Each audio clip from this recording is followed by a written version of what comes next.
Now it's time for the O'Hara News and Editorial. This is the show that brings you news through the lens of men's rights activism. Robert O'Hara and co-host James Huff bring you current events and important guests who will share their insights as well. We also invite the most important people to share their thoughts and experiences here on the One You. This show invites callers to discuss the events of the week with the hosts and our guests. We want your involvement. So listen, call in, and experience the one show that gives it to you straight in a way no other media outlet will. Let's begin the O'Hara News and Editorial.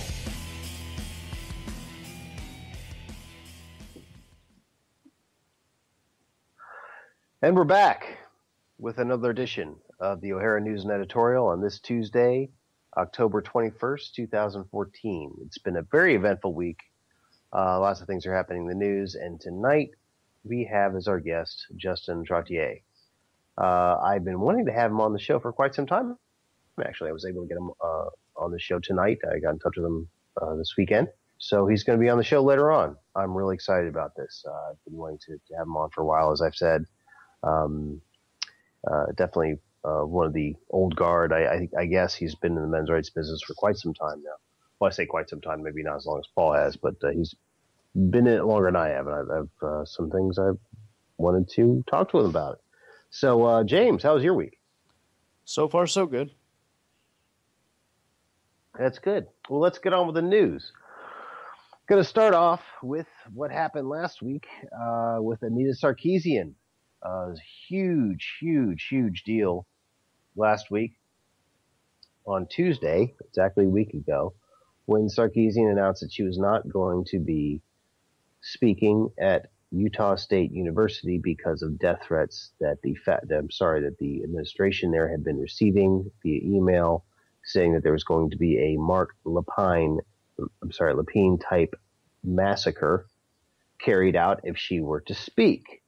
I wrote about this last week on Wednesday, and this was from last Wednesday. Last night, sources all over the internet, this is from my article titled "Investigation into Sarkeesian Death Threats Reveals No Risk to USU Students or Staff."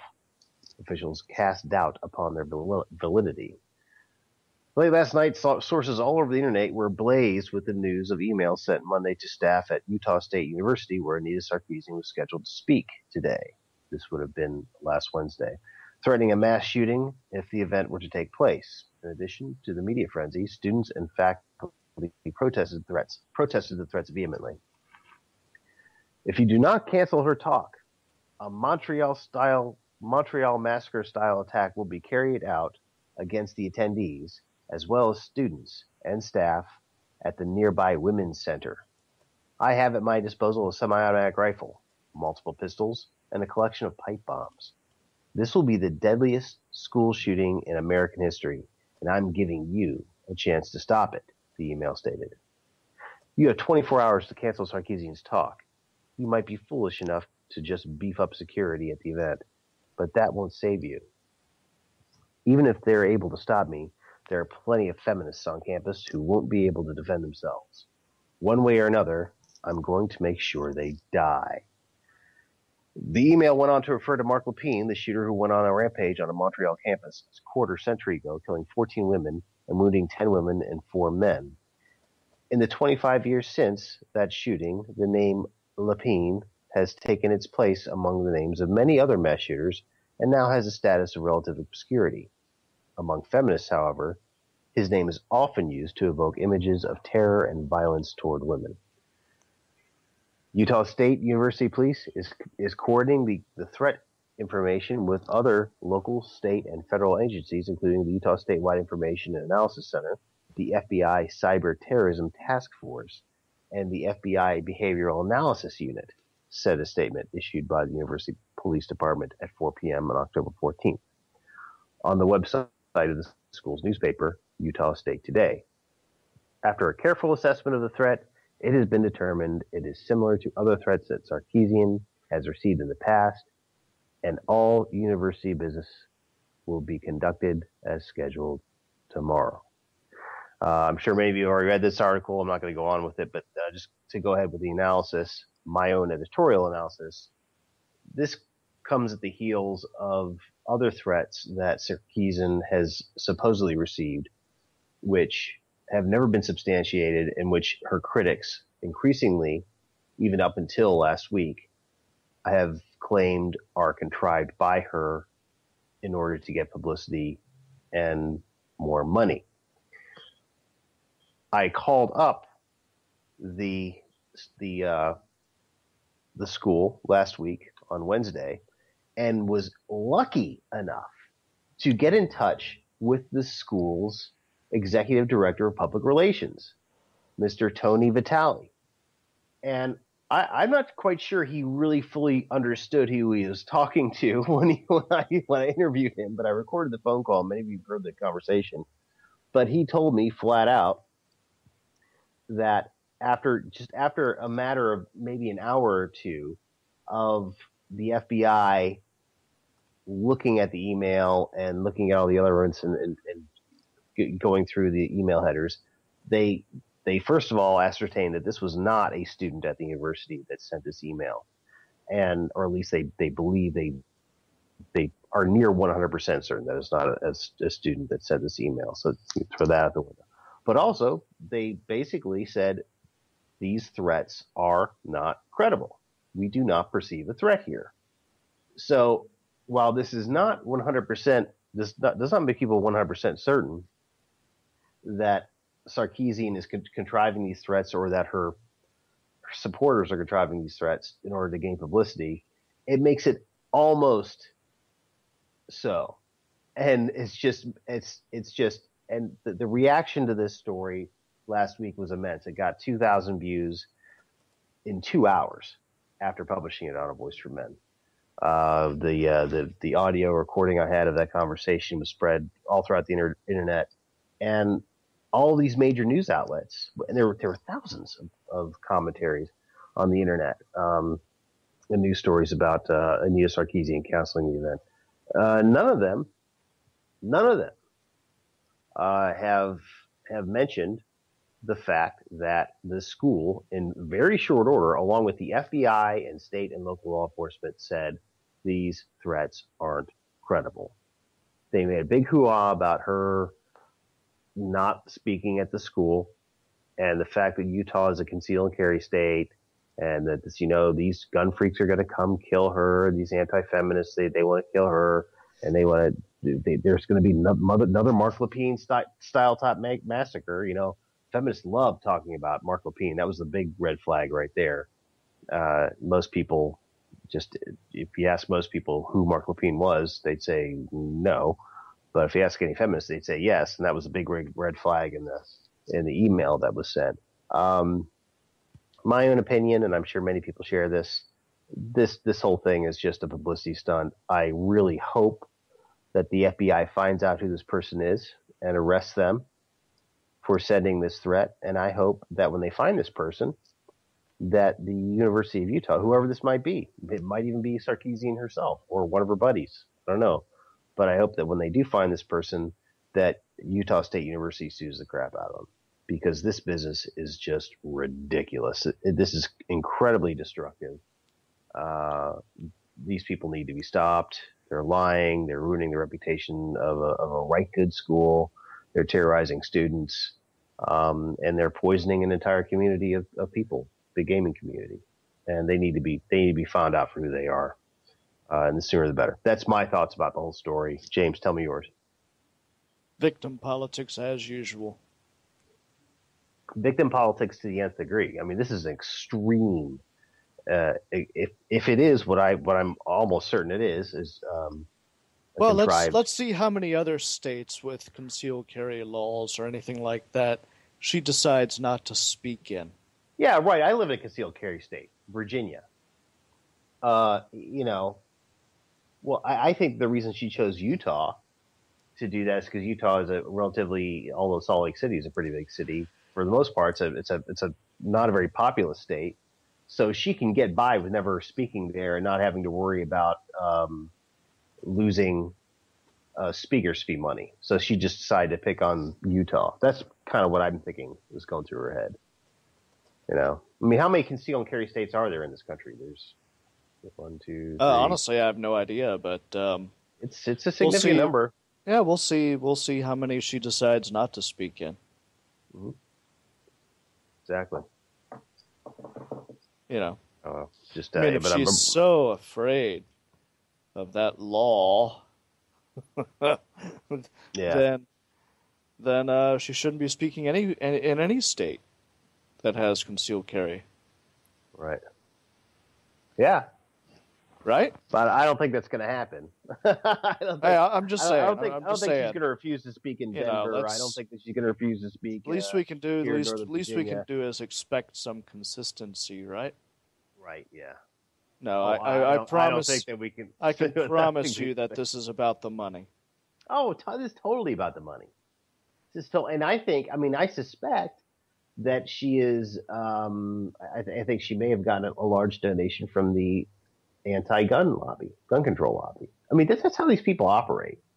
You know, she's kind of a gunslinger now, a hired gun for hire because she's famous now. And the amount of publicity she got over this was ridiculous, and you could tell that her supporters were totally fawning all over her just for the publicity she was getting. I remember reading her tweets, people sending her tweets, and they were saying, "Oh, congratulations, we're on the New York Times now. We got Gamergate on the New York Times." Yeah, that was their goal, to get as much publicity as possible. It's like these people couldn't be, I mean,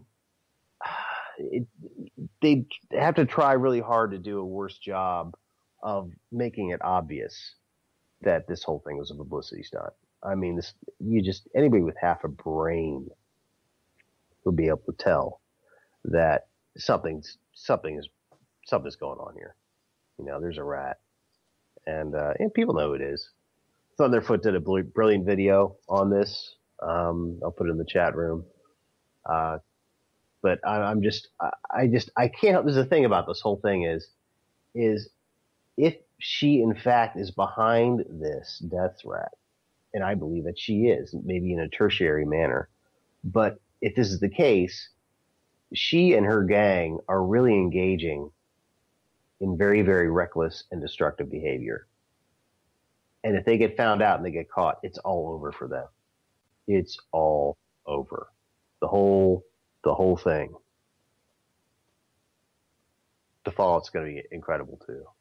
But I'm waiting. I mean, at some point the FBI is going to be forced to explain what's going on, because now people are saying, why haven't we found this person? Why is the FBI dragging their feet?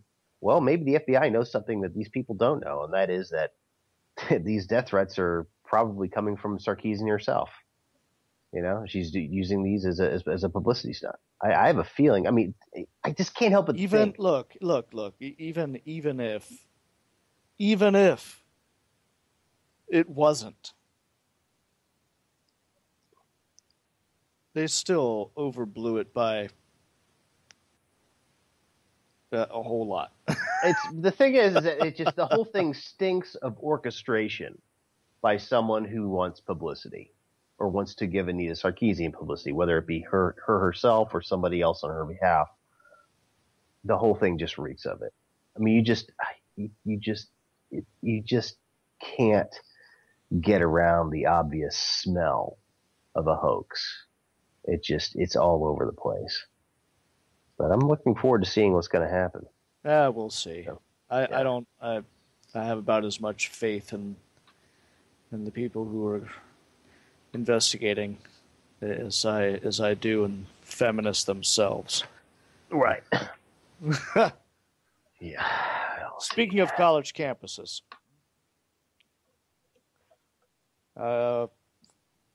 there's a author named Mark J. Perry wrote an article called "If Only 12% of Campus Sexual Assaults Gets Reported, Then Only 1 in 32 Women at Ohio State Are Sexually Assaulted, Not 1 in 5." And that's with the assumption that only 12% of campus sexual assaults are actually reported. And that's going by the Clary reports that are put out. Give me just a second here. Mhm. He said, in May, I wrote a post titled, Using White House Claim of Underreporting, Only 1 in 34 Women at Ohio State are sexually assaulted, not 1 in 5. The analysis in that post was used by syndicated columnist George Will in an op-ed that appeared in several hundred papers around the country, including the Washington Post on June 6th. And George Will referenced his post. Now, Will's column generated a lot of controversy, especially from women's rights activist groups and a group of U.S. senators, and the St. Louis Post-Dispatch, one of the largest newspapers in the Midwest. They dropped Will's syndicated column following the outburst of criticism. None of the other approximately 449 papers nationwide that subscribed to Will's biweekly columns dropped him. Washington Post editorial page editor Fred Hyatt defended George Will in his column, saying it was well within the bounds of legitimate debate. My original post and George Will's column were both based on OSU's campus crime data from 2009 to 2012. Now that Ohio State University has just released its annual campus security report for 2014, updated data for the years 2010 and 2013 are displayed in the table which is accompanying this column. Here's the White House statement. Sexual assault is a particular problem on college campuses. 1 in 5 women has been sexually assaulted while in college. White House statement number 2. Reporting rates for campus sexual assault are also very low. On average, only 12% of student victims report the assault to law enforcement. So there's a huge irreconcilable statistical problem here. Using actual reported crime statistics on sexual offenses at almost any U.S. college and applying the White House claim that only 12% of campus sexual assaults actually get reported, we have to conclude that nowhere near 1 in 5 women are sexually assaulted while in college. Alternatively, if the 1 in 5 women claim is true, the percentage of sexual assaults that don't get reported to campus police would have to be much lower than 12%. Excuse me. In other words, the claims that the White House uses don't work together, and they therefore both can't be simultaneously correct. Here's an updated analysis of sexual assaults at Ohio State University summarized in the above. Over the most recent 4-year period from 2010 to 2013, there were 104 reports of forcible sexual offenses to the OSU's Department of Public Safety, which included incidents that allegedly took place on campus, in university residence halls, on non-campus properties, including fraternity and sorority houses, and on public property adjacent to or accessible from campus. Using the White House claim that only 12% of campus sexual assaults gets reported, there would have been 763 unreported forcible sexual offenses at OSU during that period, bringing the total number of sexual assaults, reported and unreported, to 867. The Columbus campus of OSU has a total female student population of 28,000. Divide the 867 estimated sexual assaults over a 4-year period to the 28,000 would mean that only 3.1%, or about 1 in 32, would be sexually assaulted while in college. Certainly that's still too high, not even close to the White House claim that 1 in 5 female students are sexually assaulted while in college. Further, these calculations make the assumptions that 100% of the 104 forcible sexual offenses were male-on-female incidences, and none were female-on-male, male-on-male, or female-on-female, and B, none of the 104 reported offenses were filed falsely or later retracted, or C, All of the 104 reported cases involved OSU students, and none were reported by OSU faculty or staff. If any of those three assumptions don't hold perfectly, the 3.1% figure above would be even lower. And the 1 in 32.3 ratio would be even greater.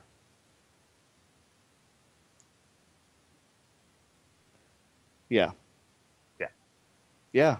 Do the math. What have you got to say about this? An exercise in logic that, unfortunately, the press never, ever, or rarely, if ever, decides to partake in. I think is just using simple algebra to find out that even if only 12% of rapes are reported, or 60% of all rapes go unreported, or whatever names they pull out of the sky, or wherever the hell else, whatever the hell else they pull their numbers out from, it still does not add up to this 1 in 5, or 1 in 4, or 1 in 3. These numbers that they also grab out of the sky or from wherever they pull their numbers from. It's just, every once in a while somebody takes them to task on this and it gets ignored. No one wants to say, hey, even if 60% of rapes, or whatever it is, 85% of rapes in this case, are never reported, then even then it's still like only, at that point, not a very small group of women. Certainly if that were the case, it would be something to be concerned with, but still not 1 in 5, like 1 in 30 is what I commonly hear when we put these numbers to task. 1 in 30, or 1 in 40, or 1 in 28, or whatever. But hey, we're talking about feminists here. They don't have to make sense. When you're ripping up hysteria, you don't have to make logical sense of things. You're absolved from that as long as you get people upset, and that's the only thing these people care about. You gotta have the money going somewhere, right? Yeah, sure. Yeah. And of course, all these detractors say, "Oh, you can't trust the Clary reports. You can't trust the Clary reports." These people fought tooth and nail to get these Clary reports, to get these Clary reports going in the first place.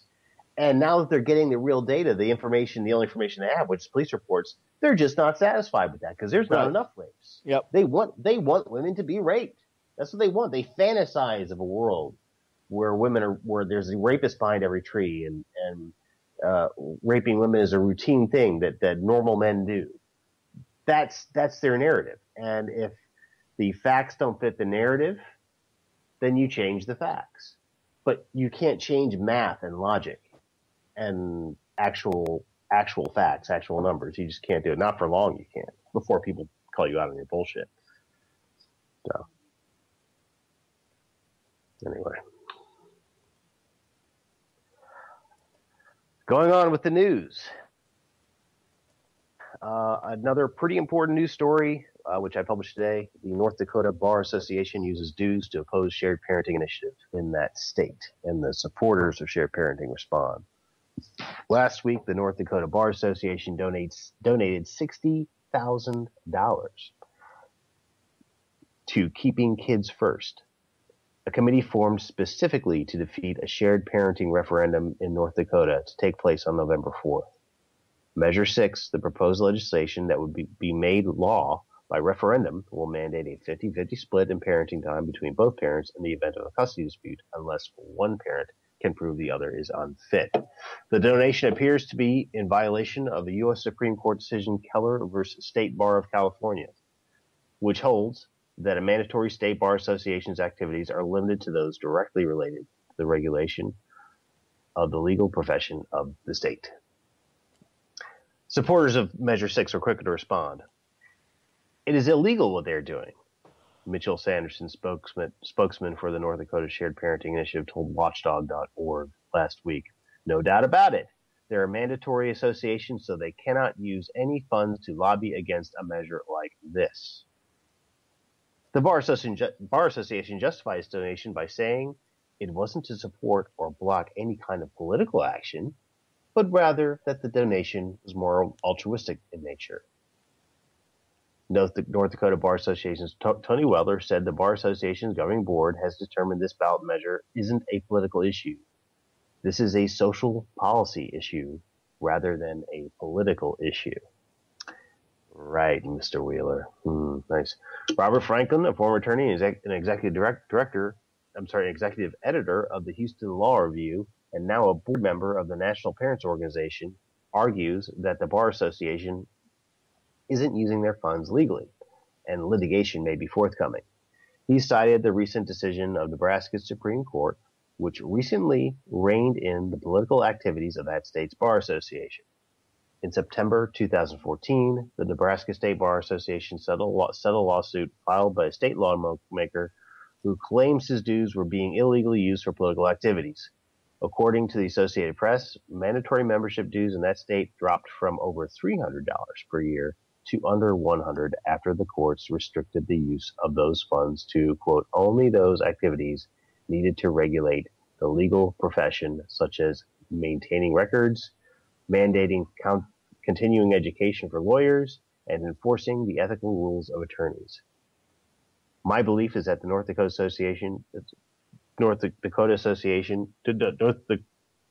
Bar Association will shortly learn that lesson well, said Robert Franklin.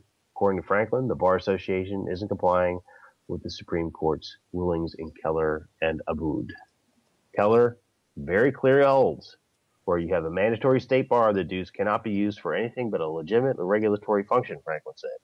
Taking a position against a particular bill before the legislature, or in this instance, a ballot measure, has nothing to do with regulating the legal industry.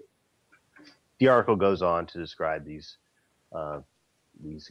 groups that are involved with this whole, these people are trying to stop this referendum from going through. But we know what's going on here. These lawyers, they actually, besides feminists who have their ideas and their ideology at stake here, and also some money for them, but the lawyers more than anybody else, they're the ones who are holding this whole thing together. It doesn't surprise me at all that the bar would go through to these things, and this is extreme lengths. They know what they're doing is wrong and illegal. They know. They're just trying to stall. They just want to get the money in the hands of these people long enough so they can make a couple radio commercials and say, oh my gosh, if this happens, then fathers will be eating their own children on a regular basis. That's what they're going to do with this money. It's totally what they're going to do. They're going to make like 2 or 3 or 4 commercials. They're going to go out right before the election and say, don't vote for Measure 6. Children will die. That's exactly what's going to happen. Of course. Right. Totally. It's going to happen. And they threw this money at these folks, $60,000. Here's some money. You might have to give it back, but here's some money away right now so you can make these commercials, so we can make this happen. I think that's totally what's going on here. But these groups that oppose this referendum, or rather Measure 6, are, of course, the usual suspects, of course, State Bar, but domestic violence groups, that, people call themselves advocates for victims of child abuse are in on this. But disturbingly, the North Dakota ACLU is in on it too. And this kind of bothers me. The ACLU has been staying out of this debate. But of course, it's a state level chapter of the ACLU, American Civil Liberties Union. But this is bothersome to me. The ACLU up until now has, of course, they touted the feminist line, I think, just to be politically correct. But this is disturbing. They really are getting their necks into this thing. And I don't like that. I think somebody should call the ACLU out on that. And I think that for anybody listening tonight who's in North Dakota, give them a call, tell them what you think about this, because this is not okay.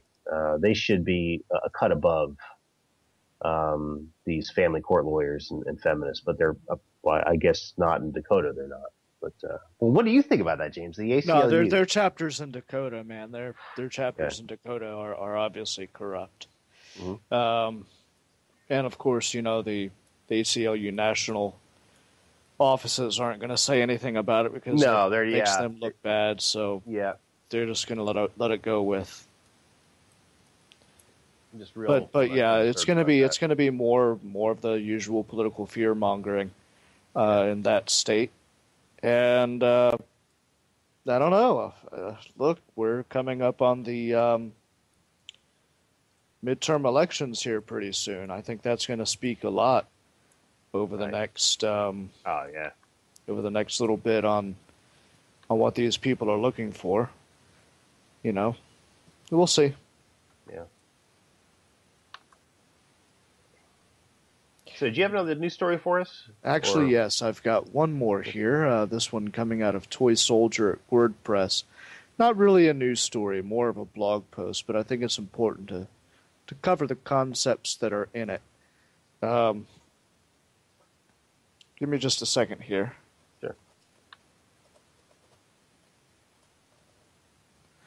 Here we go. It's called a Dose of Stupid version 102. Happens every day. In fact, it's pretty hard to avoid it. There are some things that can be understood with a slap on the forehead. Things so mind-boggling that one wonders how humans manage to evolve thumbs while being mentally inept. Case in point. Transgender woman can't be diversity officer because she's a white man now. I know what you're thinking. You think some woman had a sex change, and now the liberals on campus have gone after the now him because of the patriarchy. It's much worse. Timothy Boatwright applied to an all-woman school. While he checked the female box when he applied for the school, he identified as masculine of center, genderqueer when he got there. Granted, that is rather nonsensical. But here comes this next part. By all accounts, Boatwright felt welcome on campus until the day he announced that he wanted to run for the school's office of Multicultural Affairs Coordinator, whose job is to promote a culture of diversity on campus.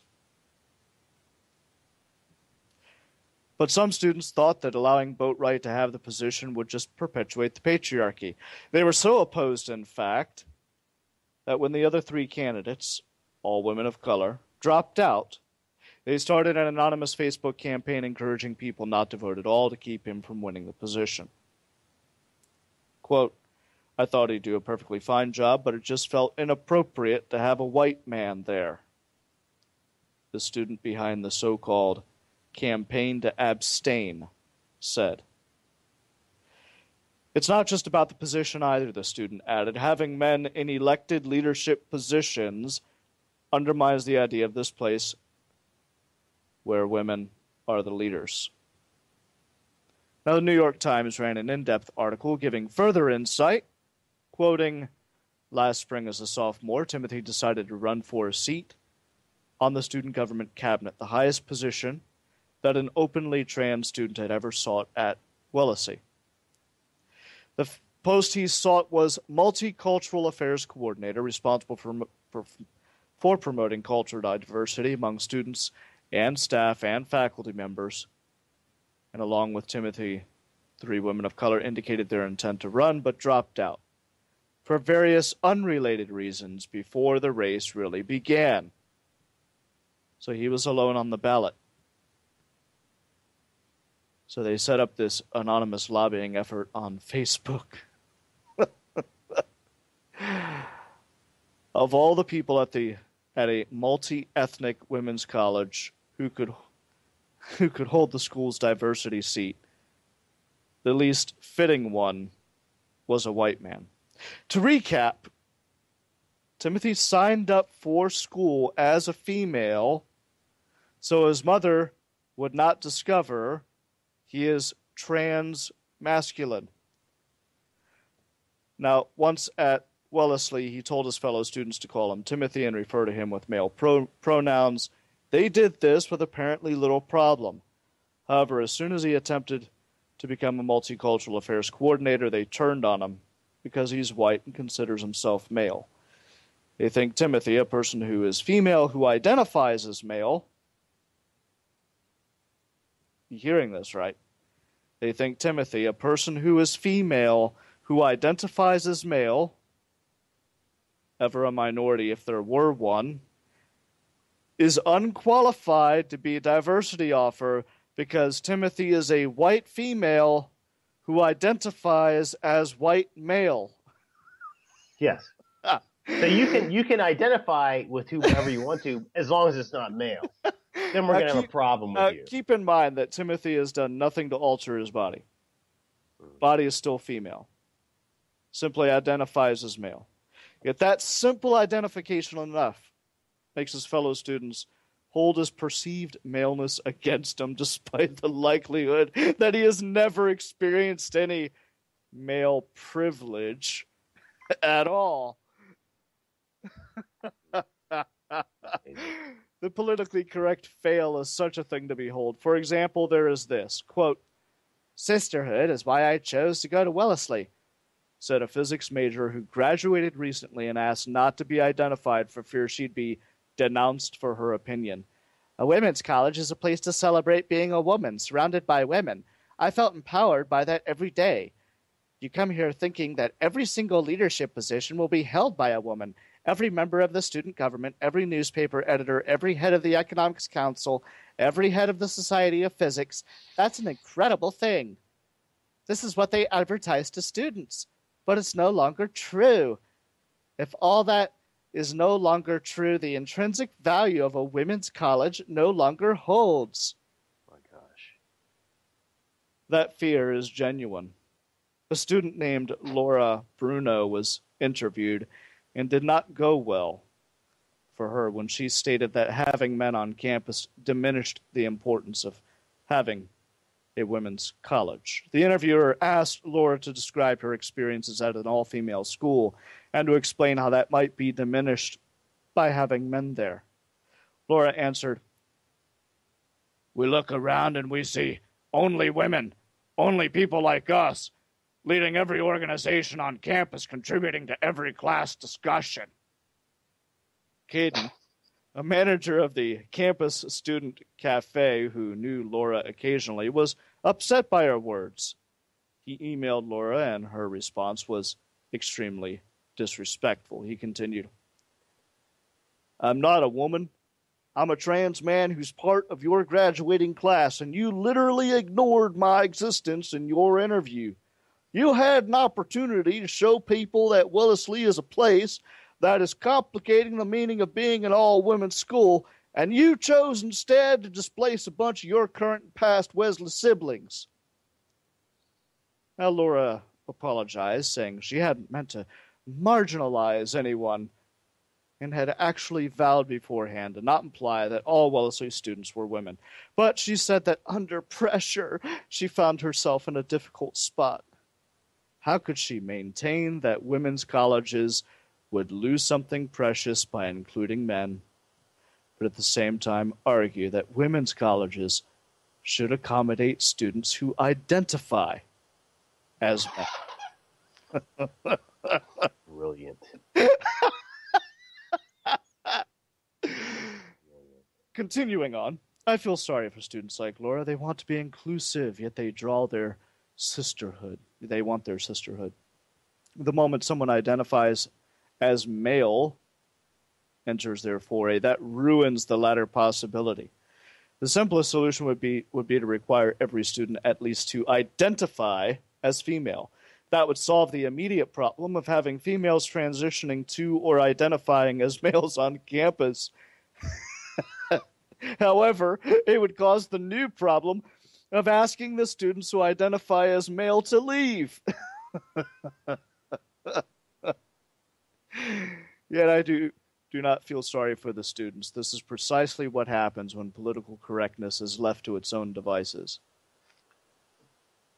If you think a person can change their gender or sex, then neither two concepts are concrete. They essentially do not exist. They are simply social constructs, no different than race or nationality. And if that's true, then there's little point to having an all-woman college, because there's no such thing as woman or female. Now, most people obviously don't believe that. Most people think there are only two sexes, male and female. These are biologically determined, not social constructs. And most people at Wellesley probably do not think that Timothy is male. They simply go along with it for the sake of appearances. However, people like Timothy do not know or suspect that, so when they attempt to engage in informal school activities, they end up with Timothy's present situation. Perhaps the most enlightening part of this is how much this mirrors the feminist attack on men and masculinity. That is essentially the argument at play, that men, maleness, and masculinity are unwanted and bad. Even trans men attending Wellesley share that view. Quote, others are wary of opening Wellesley's doors too quickly, including one of Wellesley's trans men who asked not to be named because he knew how unpopular his stance would be. He said that Wellesley should accept only trans women who have begun sex-changing medical treatment or have legally changed their names or sex on their driver's license or birth certificates. Quote, I know that's a lot to ask of an 18-year-old just applying to college, but at the same time, Wellesley needs to maintain its integrity as a safe space for women. What if someone who is male-bodied comes here genuinely identified as female and then decides after a year or two that they identify as male and wants to stay at Wellesley? How's that different from admitting a biological male who identifies as a man? Trans men are a different case. We were raised female. We know what it's like to be treated as females, and we have been discriminated against as females. We get what life has been like for women. It is bias all around, from the students who do not want trans men in their school to the trans men who do not want trans women in the school to those opposed to men in general. This is it. This is what we are looking at. Amazing. Well, it's okay. Listen, I believe I'm not one of these people that thinks you're either born a man or a woman, and your sexuality can't be ambiguous. I know a lot of people that struggle with their sexual identity. I do. I'm friends with these people. But the thing is, here's the deal. What this article points out so brilliantly is that all of these people that say they're LGBT embracing and you can choose whatever gender identity you want to choose and all this is going to be great. But the second you identify with as being male, well, that's not okay. That's not okay. Well, that means that you can't be in this school or you can't have this position or anything like that. And here's the thing: if you read what a lot of these people are saying about Wellesley, this has to be a safe place for women. It should be only women inclusive and male women inclusive and male exclusive. And and it's just like if you heard any man saying this about a men's institution, are there any? Isn't it illegal now to have a male only school now? I mean, how many male only schools do we see in this country that receive Title IX funding? I'm sure Wellesley receives Title IX funding, but how many all male institutions in the school do we see receiving Title IX funding? It's amazing. It's amazing the hypocrisy of these people. They don't even try to conceal it. They don't even try. No, they won't. They won't. They can't, because it's too big. You can't hide something like that. Anyway, we do have Justin Trottier waiting for us. I wonder if we can go to a music break real quick, and then we can get him on. So we can make him available to listeners. James, do you have any music for us, or? Yes, I do, and here we go.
And we're back on the O'Hara News and Editorial, and we are joined with Justin Trottier. Yes, hi. Hi, how you doing? Hey, Justin, can you turn down your speaker or use some headphones to hear? Because we're getting an echo a little bit. Oh, sure. That'd be great if you could do that. How's that? Oh, that's much better. Great. How you doing tonight? Oh, I'm doing well. Thanks for having me Good. on. It's a pleasure. Good, sure. I've been wanting to have you on for quite some time. Actually, one of the things that I want to say is right off the bat, one of the things that got me into the men's rights movement, one of the first exposure, some of the first exposure I had were some of the podcasts that you did several years ago, which I thought were really, really intriguing. You had Dr. Farrell on one of them, and you had some other people I found very, very interesting. And I just that was some of my first exposure to men's rights material, and I wanted to thank you for that. Well, I am heartened to hear that I had at least one listener. Oh, really? Are you serious? I'm not sure it was more than one, but I'm glad to know it was at least one. Okay, well, I'm just saying. I thought it was great. I thought perhaps you had a pretty good listenership to that by now, I would think. But anyway, well, thank you very much for. No, it was a pleasure to do it. I learned a lot about the issues myself from the research and the conversations, but I can't say that I was ever much of a whiz in terms of the technology of podcasting at the time. Right. So I'm glad to hear that it actually some people interested in these important issues. Great. Well, so anyway, some background on you. You've of course been with Cafe since its inception. Is that correct? Since its inception, actually, I was involved as one of the original founders back in 2010, I guess it was. Okay. So, what was when it first started? How did you? Obviously, it was a group of people that kind of amalgamated around some issues, which, among other things, included men's rights.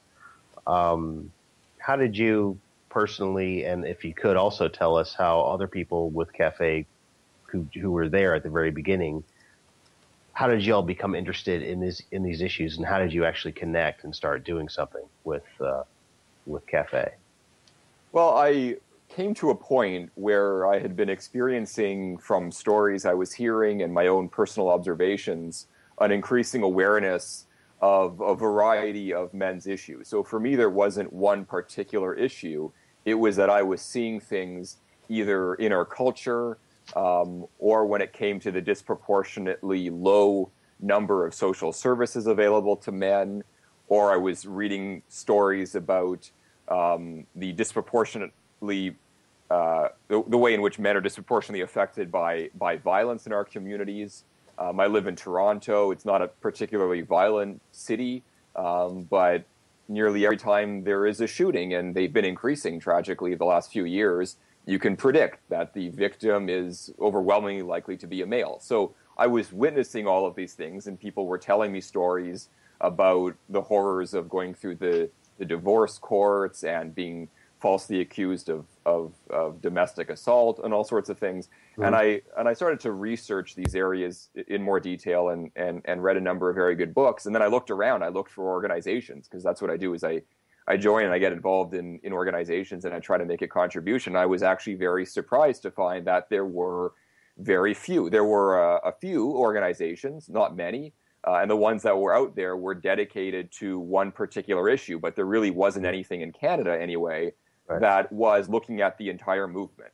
So I got involved with a few people who were involved in these, as I say, these few organizations that existed, and I told them, we really need to build something that can connect the dots, that can talk about the intersection of all of these issues, and that can really get people thinking about the implications of where our society is going.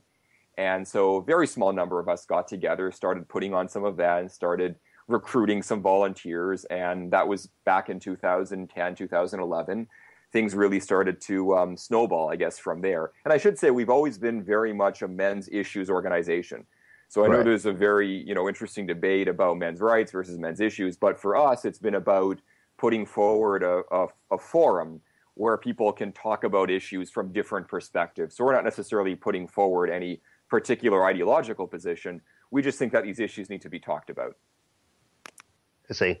So where did the other people come from in the early days of Cafe? Were they people just like you? Were they just random? Was there any kind of like common string, or because it seems like a pretty diverse group of people, maybe probably mostly male, but even so, I know that people like yourself. I gather you've never been married, never been through a divorce or anything like that, but there were people from all different quarters, like divorced men, maybe second wives or somebody or whatever. What kind of people were attracted to Cafe? Well, you're right. It's a very diverse group, and it's diverse in terms of gender, in terms of sexual orientation, in terms of ethnic and racial and religious makeup. Right. There are certainly those who come at it because they've been through the system. Right. I have not, but I know many who have, and they do gravitate to an organization where they can make differences so that others don't have to go through the oftentimes tragic stories that they have. But I'm also glad to see that we have a lot of people who are interested in the issues, not necessarily because they've been directly hurt or people in their life have been hurt, but because they just kind of get it.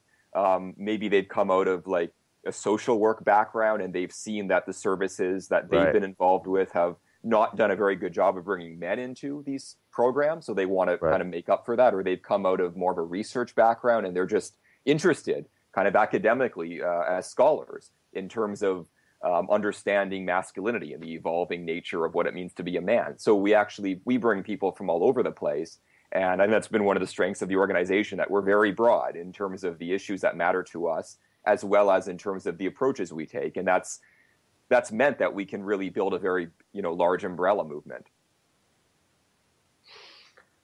So you've been pretty much, most of your activity has been occurring around the Toronto area, and you have built somewhat of a reputation with the University of Toronto.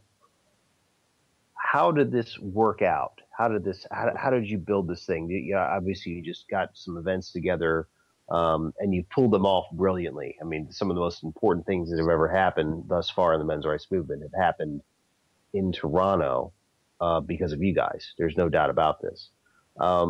So, I can't imagine that your relationship with the University of Toronto hasn't been at the very least interesting, and I'm sure it's sometimes strained. Can you explain how you built that relationship and how that's ongoing right now? Maybe you're not at liberty to do so, but if you're not, please tell me. But if you could, elaborate on that as much as you could. Yeah, well, I can speak to that to an extent. I guess the reason why we picked the University of Toronto, it's not too surprising. A lot of us are graduates of the universities in Toronto, and U of T is by far the biggest. It has the largest population density of students and faculty and staff. It's in the heart of downtown Toronto, so we can also draw in people from outside the university community. It's just been a very effective relationship that we have with the university and with the U of T Men's Issues Awareness Society. Although that particular student group isn't the only group in Canada, we have roughly 7 or 8 student groups, largely in Ontario. We've got a branch in Ottawa, a branch in Vancouver. We're actually going to be launching our first event in Vancouver through the Cafe Vancouver branch next month. So there's some activity going on in other parts. We've had some large events actually in Ottawa, the federal capital of Canada, because of some rape culture. I would describe it as a hysteria over the last several months or so, which has happened in that community in particular. And so we had some events looking at quote unquote rape culture, and those events, much like the ones at U of T, have also drew a protest. So it's not just U of T; it seems to be wherever we do these somewhat provocative, controversial events that there does seem to be a reaction, and it's often a mix of a positive reaction. We get a lot of people out, and they tend to like to hear what we say, but then we also have a bit of a sideshow that trails along, and that can sometimes constitute itself of violent, harassing, illegal behavior. We've had fire alarms pulled. We've had doors blocked. These are very dangerous, sometimes illegal activities that are being done. So that's rather unfortunate. I think what's most unfortunate about that is when it takes away from the issues, because we always like to bring it back to This is an event about the boys' crisis, why boys are failing schools. This is an event about men's health. What can we do to improve the health and well-being of men in our communities? And whenever there are these sideshows, as I described them, I think we need to be very careful that we don't get too caught up in that, because we really do have life and death issues, and that I think really needs to be at the forefront of why we're activists in this particular area. But your question about U of T, yeah, I've learned more than I care to know about how the U of T administration works or sometimes doesn't work. I think we have, come to some understanding, though, with the administration. They have forced security on us that we haven't really needed. They've required us from time to time to change venues at the last minute, to take on special security fees at the last minute.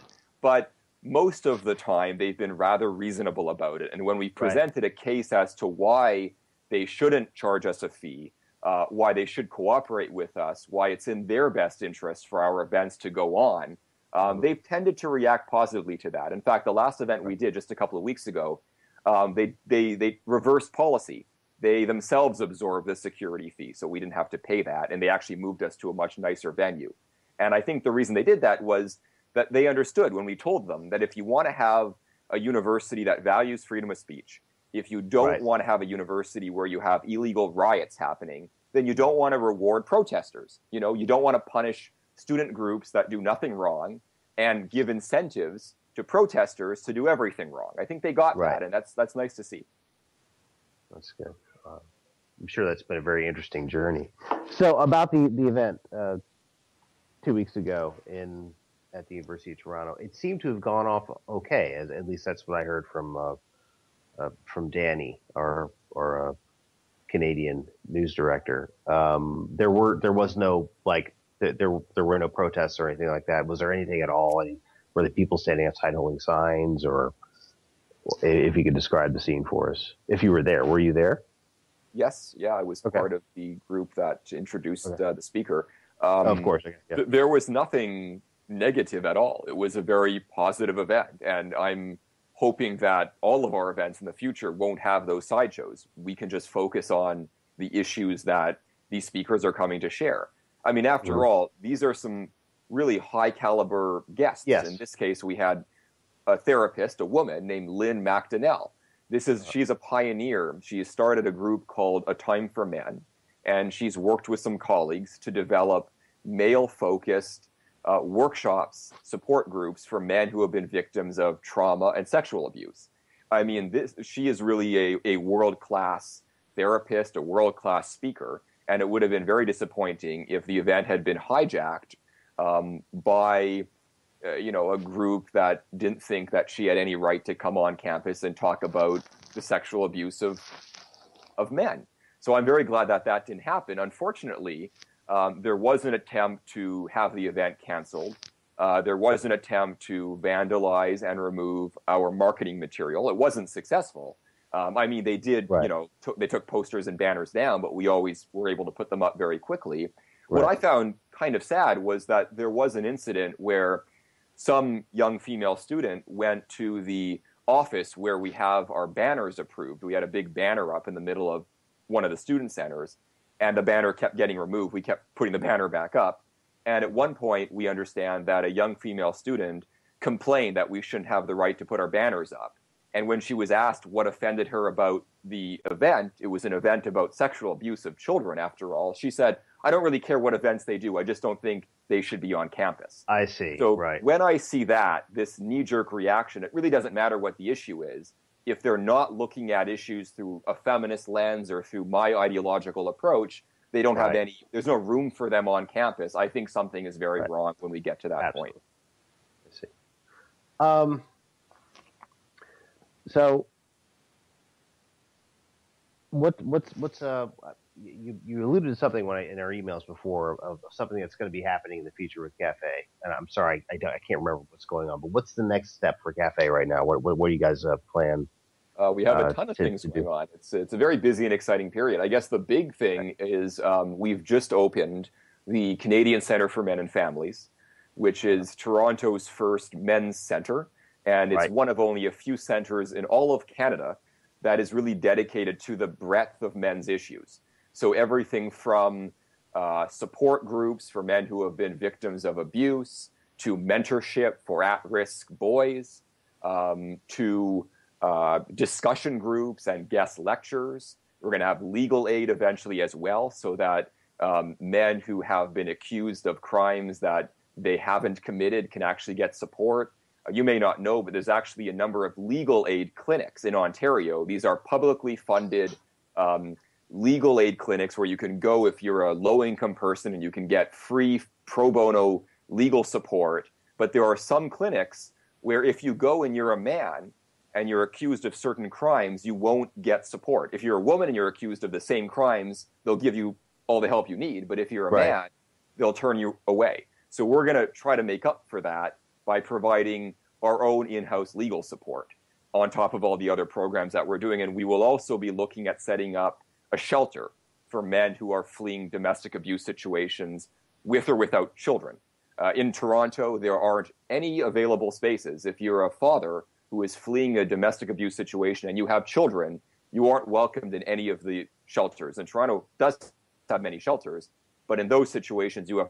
So we're going to try to provide something, probably not in our facilities because what we have is very limited, but working with the community, working with our members, we're going to try to provide safe houses where these men and their children can go when they need an escape.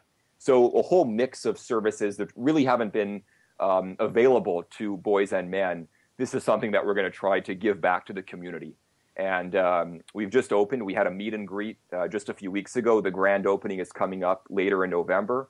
And it's going to be, I think, quite an important occasion.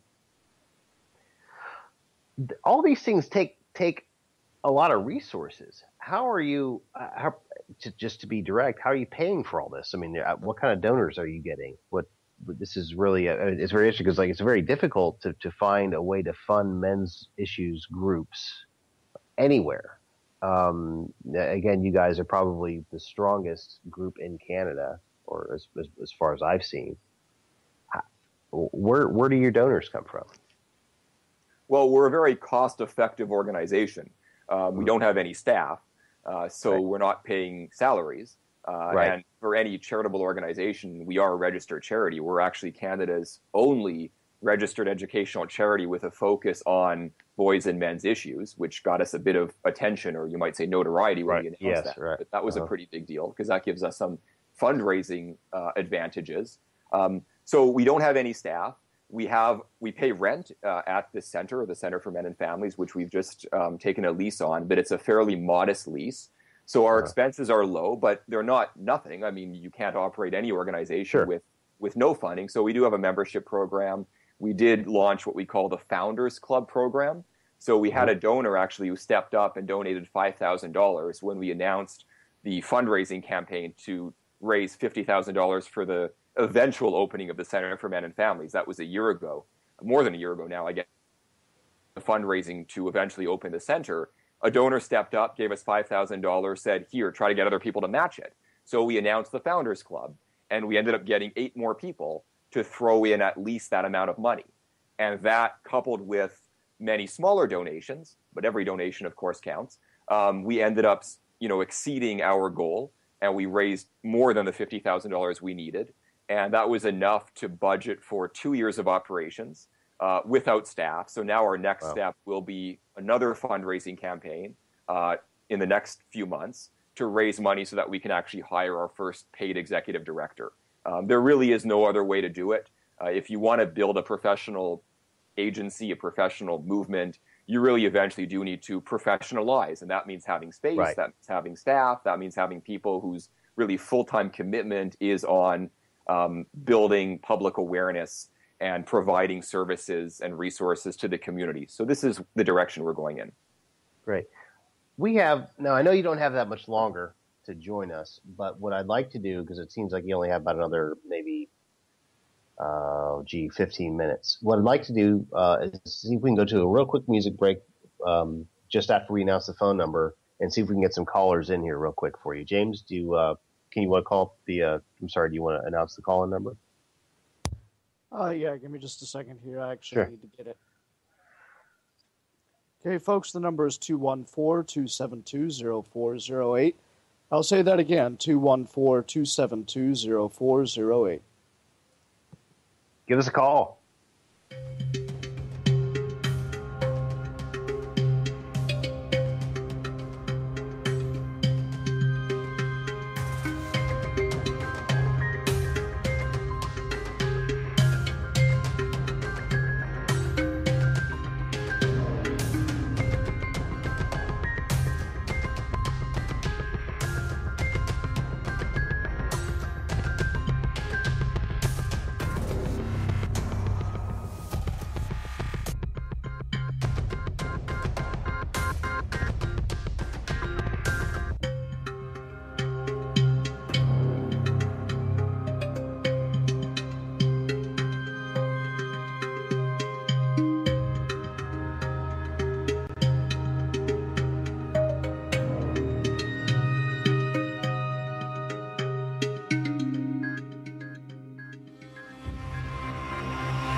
And we're back with Justin Trottier. We don't have too much longer to speak with him. Please, folks, please consider calling in and talking with Mr. Trottier. James, what's the phone number again?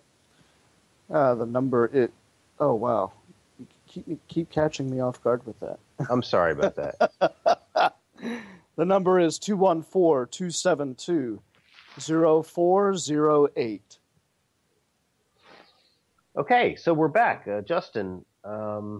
So we were talking about some of the infrastructure of Cafe and your thoughts about at some point you have to have professional activists doing stuff, and that's so important. There are some though, and I just kind of wanted to when you mentioned this, I just kind of wanted to touch on this.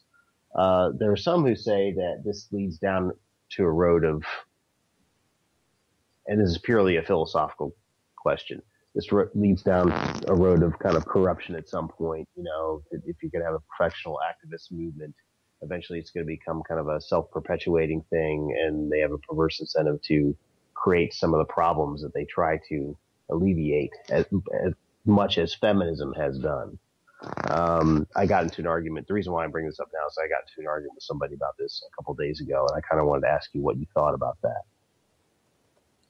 Well, I guess I don't see what I'm doing as necessarily stemming from activism, more Right. as I see it as responding to unmet needs.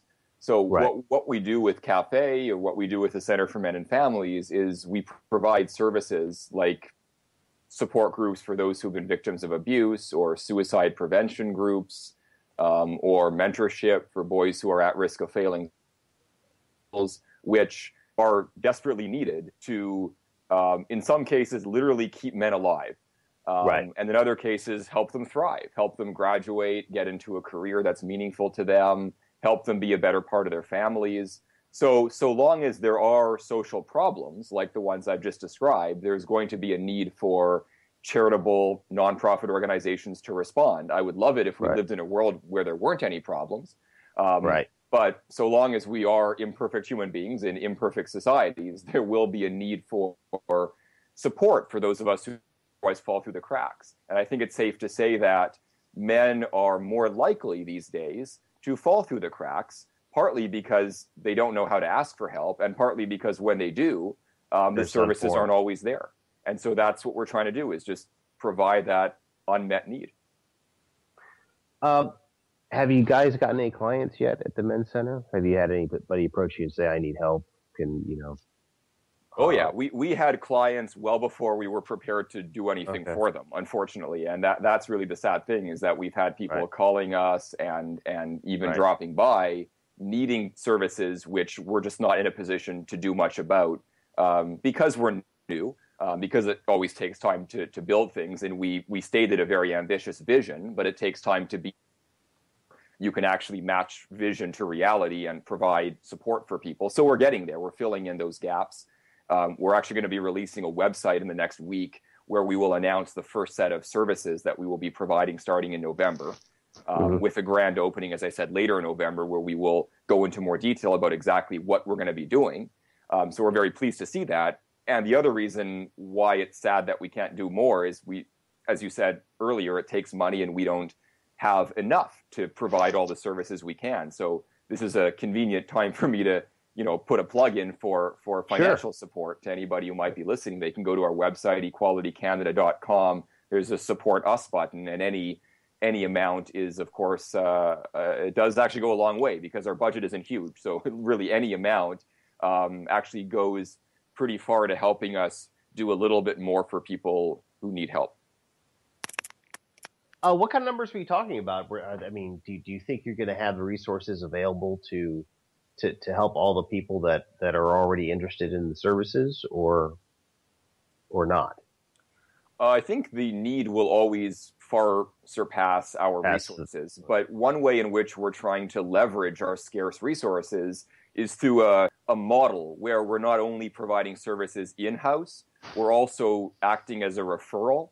So people come in, they don't necessarily know even what's available to them, and we can then connect them with the existing social services. Because remember, I said earlier, Toronto has some great social services. Men just aren't necessarily getting access to them. So one reason that is men just don't know where to go. So we're going to act as a bit of a clearinghouse. They can come to us, and we can help them find where they need to go. And sometimes it's because while the services exist, they're not set up in such a way that they cater to men. So the other thing we're going to do is, when we started doing this, is we're going to proactively go to the services in Toronto, and we're going to find ways to improve them. And there's a few examples that are already happening. These are very positive examples. I'll state them briefly. There's an agency in Toronto called Sheena's Place, which provides support for those suffering with eating disorder and body dysmorphic disorder. But unfortunately, Sheena's Place has been doing great work since the mid-90s, but in all of that time, they've had almost no men who've ever walked through the door. So what they've done is they've started a men's pilot project, and they actually came to CAFE and said, can you help us? we want to recruit men. We don't know how to do that exactly. Can we partner? And can you help us to market our new men's pilot project?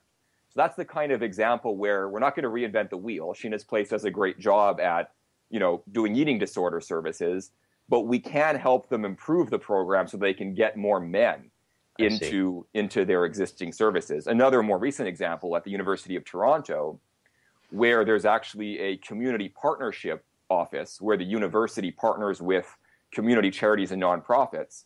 So we got an email from a young man recently who is actually working on a mentorship program in a particular community in Toronto, which is notorious for sort of gangs and poverty and that sort of thing. And it will be targeting at-risk young men. So he's working with groups that have long done mentorship and coaching and stuff like that, but they're looking specifically at how can they get more at-risk young men. And so obviously that's something that we're going to jump at the chance to support. Right. That's really fascinating that you bring that up, because there's been resources out there with social services that have not identified themselves as female specific, that are saying, hey, we know that men are having these problems, but they're not coming to us. And they're approaching you and saying, hey, can you guys help us reach out to these to men, basically? Do you think that speaks to and I don't want to say the gynocentrism of social services, because obviously the ones that you just mentioned are not gynocentric. But do you think that speaks to the entire idea that men feel isolated when it comes to social help, and that it's a self-reinforcing vicious cycle? Because I think what happens is men are socialized to not ask for help, right? To quote, take it like a man. So they don't look for help.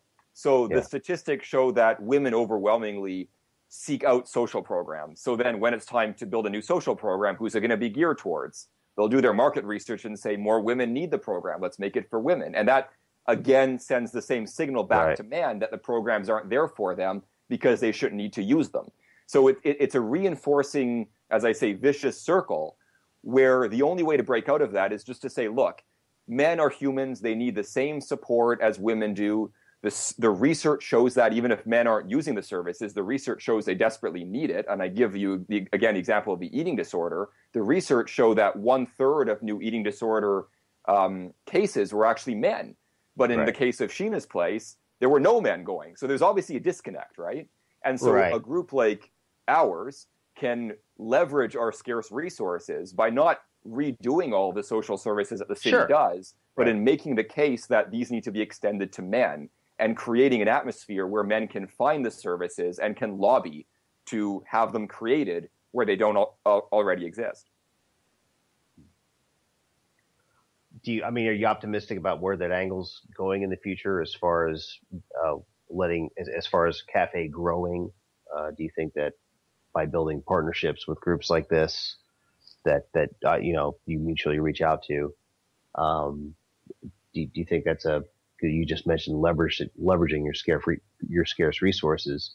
Are you optimistic that this could be like a real new kind of a new jolt or a new dimension of growth for cafe in some respects? Or because this fascinates me.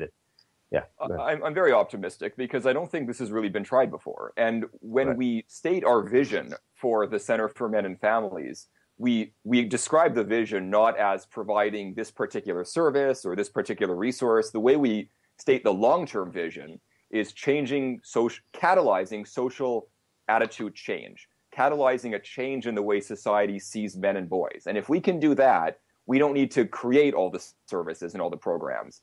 We will see the existing social service agencies decide voluntarily to extend what they're doing to bring in boys and men. And we will see new initiatives crop up.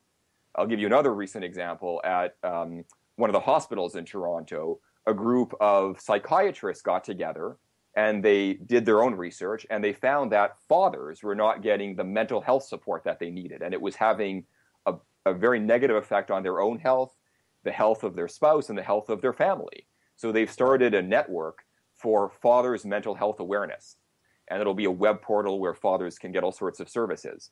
And I think that is kind of a they're a bit avant-garde, but I think that they got it. They understood that there is a change happening in the way people are viewing, society is viewing men and boys. And if we can be a part of catalyzing that change in society's attitude, and again, that's really the vision that we have, then we don't need to do everything ourselves, right? We will provide some services, some desperately needed services, but we will also be able to really see a change in the way the social service structure works in our society. And I think boys and men will improve. And I think everybody actually will be better off, because if boys and men are suffering, then that can't be good for the girls and women in their life. I mean, I believe that whenever anybody gets help, whether it's a man or woman, a girl or a boy, it can only improve the health and well-being of their family and society at large. Mr. Trottier, it was great having you on tonight. I definitely want to keep in touch with you in the future, and definitely have you on again in the future. Whenever things are happening, whenever things are going on up in Canada. It's been a pleasure having you on. It's about 10:23 right now, and we know you got to go, so we're just going to go ahead and call the show early tonight. We had hoped to take callers, but we were not able to. But again, Justin, thank you so much for having for being with us tonight on the show. Well, thanks for putting on the show and for giving me the opportunity to share some of our work here. Great, wonderful, and we'll definitely keep in touch. James, do we have any final advice for listeners? Yes, we do. Take the red pill.